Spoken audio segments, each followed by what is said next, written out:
Ադրբեջանի նախագահի օգնական Հիկմետ Հաջիևը, ով իրենց քաղաքական establishment-ում ոչ վերջին մարդն է,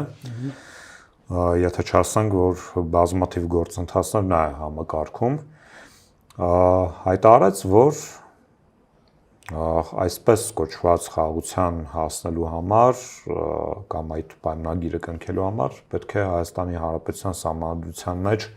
փոխվեն այն դրույթները, որոնք իրենց ձևակերպմամբ պահանջներ են պարունակում Ադրբեջանի հանդեպ, դա բնականաբար անկախության հռչակագրի մասին է խոսքը, եւ հայտարարեց, որ իրենք տեսնում են ընտրությունների արդյունքները, բայց դա արդեն Հայաստանի իշխանությունների ներքին գործն է, թե ինչպես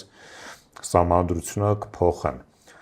Ձեր կարծիքով այդ ճակատում ինչպիսի գործընթացներ են սպասվում։ Նախ եկեք մի բան արձանագրենք, որ Նիկոլ Փաշինյանը ու Իլհամ Ալիևը պարզապես չեն բանակցում, հա, որպես դա խաղաղության պայմանագիր չի, դա միակողմանի թելադրված փաստաթուղթ է Ադրբեջանի թելադրանքով։ Ինչպես Ալիևն էր ասում, դա մոնոլոգ է։ Այո։ Մի բան եմ, մի հատ այսպես հիպոթետիկ հարց բարձրացնեմ կամ ռետորական հարց բարձրացնեմ, որպես այդպեսին։ Մենք ունենք երաշխիքներ կամ գոնե մեկ երաշխիք, եթե սահմանադրությունը փոխվում է, ինչպես Իլհամ Ալիևն է ասում Նիկոլ Փաշինյանին, մենք դրանից հետո նոր պահանջներ չենք ունենա։ Չկա նման երաշխիք։ Կա մի երաշխավոր պետություն կամ երաշխավոր պետություններ, որտեղ մենք մեկ օրինակ ունեցել ենք ու կարծում ենք, որ Հայաստանի Հանրապետության դեպքում մեկից ավելի երաշխավոր է պետք։ Կարող են այդ երաշխավոր պետությունները ստիպել Ադրբեջանին, որ դրանից այն կողմ չանցնել։ Նախ առաջինը չկան երաշխավորներ, երաշխիքներ չկան դրա հետ զուգահեռ։ Հետևաբար ես ունեմ հիմնովին կասկած ու անգամ պնդման որպես պնդում ձևավորվող քաղաքական խոսք, որը իրենց ենթադրում է հետևյալը։ Եթե մենք գնում ենք այդ ճանապարհով խաղաղության պայմանագրի համատեքստում այդ սահմանությունը փոխելու, հա, կարա գա օրինակ ադրբեջանցիների վերադարձի հարց, որը տրամաբանորեն հաջորդող քայլն է լինելու։ Օրինակ կարա լինի տարբեր պահանջներ, մասնավորապես եկեք այսպես մի քիչ եկեղեցու դեմ փոփոխությունները, Վեհափառ Հայրապետի դեմ ես դա անվանում եմ, ասենք, ահաբեկչական արշավանք։ Երևանում մզկիթ բացել է։ Այո, այսինքն տարբեր բաներ կան, հա։ Մենք ունենք արդեն փորձառություն ու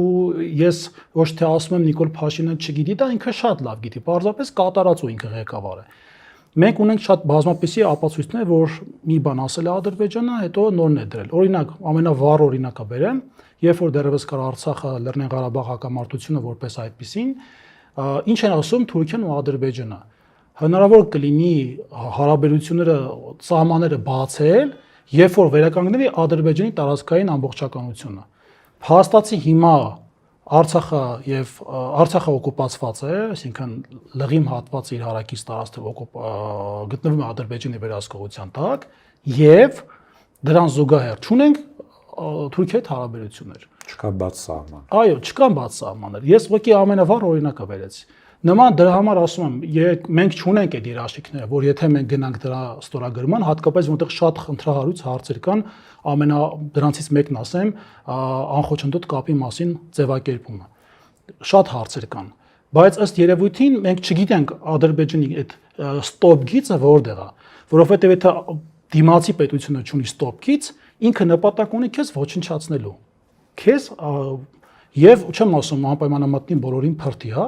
Ես խոսում եմ որպես սուբյեկտային պետություն, որպես կարծիք հայտնող պետություն, որպես քարտեզի վրա առանձին մշակութային, ավանդական եւ քաղաքական մտքի ձևավորող պետություն չլինի։ Իսկ երբ որ դիմացիդ քո հակառակորդը կամ թշնամին չունի այդ կարմիր գիծ, ինքը միտված է քեզ ոչնչացնելու։ Իսկ սա էլ էս մեր երկրի ոչ բարող ղեկավարը իր վարքով, իր խոսույթով, իր գործողությամբ չի ասում եղբայր հիմա թե ասա տնամ այդ վերջի ստոպը որտեղ է։ Ընդհակառակը ինքը հայտարարում է, որ Տիգրանաշյանը ըստ էության պատրաստական է հանձնել։ Այո։ Եվ բոլոր նշաններից երևում է, որ մոտ ապագայում այդ անկլավների հարցն է լուծվելու, եկեք փորձենք հասկանալ ռազմավարական առումով ինչ վտանգներ է պարունակում Հայաստանի Հանրապետության համար այսպես ասած անկլավների հանձնումը Ադրբեջանին։ Մի հատ կարևոր դիտարկում ուզում անել, որը հենց այս հարցի հետ է կապված։ Ամեն անգամ երբ որ խոսքը գնում է տարածք տալու մասին, ես ասենց ակամայից հետ եմ գնում 18 թվականից առաջ ու ասենց հարց եմ ինքս ինձ բարձրացնում, ասում եմ, եթե օրինակ երրորդ նախագահ Սերժ Սարգսյանի օրոք 1 մմ հող այսպես ափր-ցփր բաժանվեր, ինչ կաներ ժողովուրդ։ Ու պատասխանը միանգամից գտնում եմ, բայց նաև դրա պատճառ-հետևանքային կապն կա, ինչու ենք հիմա մենք այս օրին։ Վերջին 20 թվականից հետո վերջին 6 տարում Նիկոլ Փաշինյանը կարողացել է հասարակության մեջ ոչ միայն սև-սպիտակ մտցնել, այլ մարկանց ուղեղները լվանալ, ինչ առումով։ Շատ հաճախ, երբ որ մարդը չունի հարցերի պատասխան, ակնկալում է, որ հարցի պատասխան գտնի ու բավարարվի այդ հարցի պատասխանով, Նիկոլ Փաշինյանն այդտեղ առաջի դեմքով հանդես գալիս։ Սկսում է մարկանց մանիպուլացնել մեր ժողովրդին, խաբել, տեղեկատվական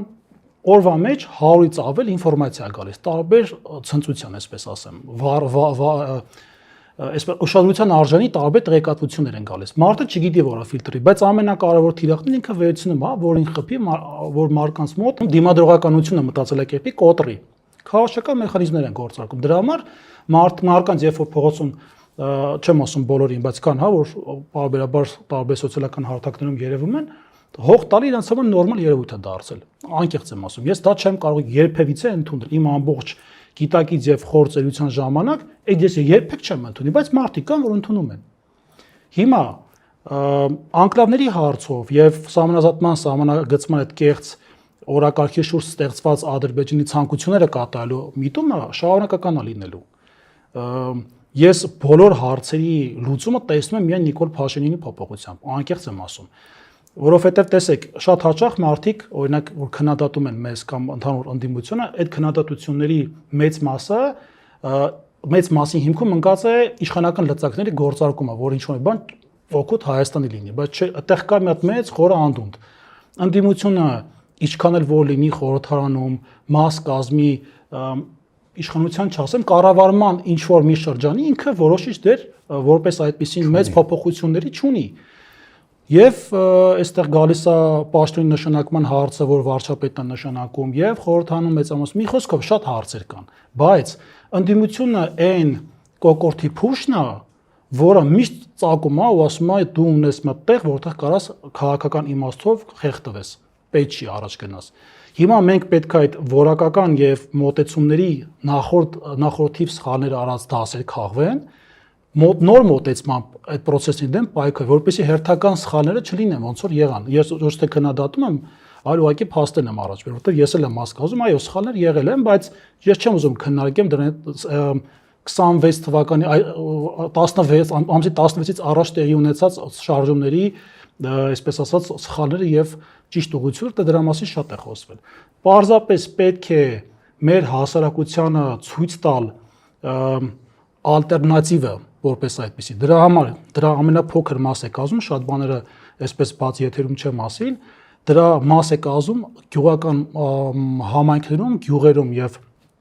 խոշոր քաղաքներում, որտեղ հաղթանակ ենք տարել, ռեալ գետնի վրա գործանել։ Որպեսզի մարկանց մոտ այդ կարծատիպը կոտրվի, երբ որ դու մի հատ կարծատիպ կոտրում ես, կարաս արդեն քո այդ հիմքը հաջողության համար ես դրված։